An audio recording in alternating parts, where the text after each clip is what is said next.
कोल्हापुरातील वाघरे पाटील फाउंडेशन ही महाराष्ट्रातील एक नामांकित स्पर्धा परीक्षा मार्गदर्शन संस्था आहे। या संस्थेत शिक्षण घेतलेले 800 पेक्षा अधिक विद्यार्थी शासकीय सेवेत आहेत।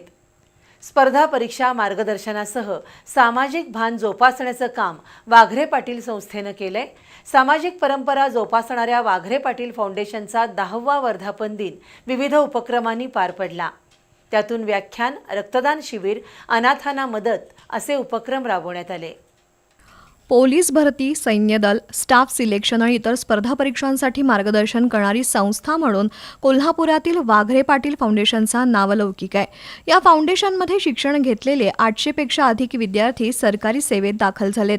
स्पर्धा परीक्षा मार्गदर्शनाबरोबरच सामाजिक भान जोपासण्याची भावना विद्यार्थ्यांच्या मनात रुजावी या उद्देशानं संस्थेचा वर्धापन दिन सामाजिक उपक्रमांनी साजरा केला जातो। रविवारी सकाळी जिल्हा शासकीय रुग्णालयात अन्नदान करण्यात आलं। तसंच शिवशंभू व्याख्यात्या साईशाताई पाटील यांचं व्याख्यान झालं। विद्यार्थ्यांनी आईवडिलांच्या कष्टाची जाणीव ठेवून ध्येयपूर्ती गाठण्यासाठी प्रामाणिक परिश्रम करावेत असा सल्ला संचालक ज्ञानेश्वर वाघरे पाटील यांनी दिला। या फाउंडेशनच्या वतीनं कोरोना आणि महापुराच्या संकटात अनेक कुटुंबांना मदतीचा आधार दिलाय। तसंच आषाढी वारीमध्ये वारकऱ्यांना प्रसादाचं वाटप केलं जातं। शिवाय अनाथ आणि गरीब गरजू विद्यार्थ्यांना मोफत शिक्षण दिलं जात असल्याचं वाघरे पाटील यांनी सांगितलं। दरम्यान रक्तदान शिबिरातून 150 जणांनी रक्तदान केलं। यावेळी मॅरेथॉनपटू सुरेश चेचर, राहुल चौगले यांच्यासह फाउंडेशनचे शिक्षक आणि विद्यार्थी उपस्थित होते।